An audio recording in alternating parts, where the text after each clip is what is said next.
مشاهدينا الكرام في كل مكان، أسعد الله أوقاتكم بكل خير.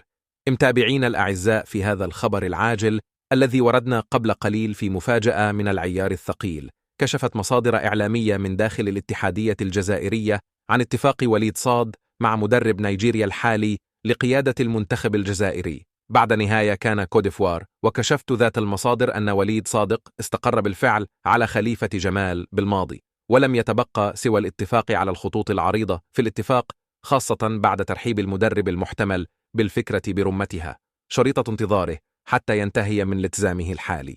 وأشارت في نفس السياق أن الرئيس وليد صادي وقع اختياره على البرتغالي جوزيه بسيرو المدير الفني الحالي للمنتخب النيجيري ليكون مدرب المشروع الجديد، مع تأكيد لا لبس فيه بأن وسطاء صاد تواصل. ختاما، المرجو الاشتراك بالقناة وتفعيل زر الجرس ليصلكم كل جديد. أراكم فيه فيديو قادم إن شاء الله. إلى اللقاء.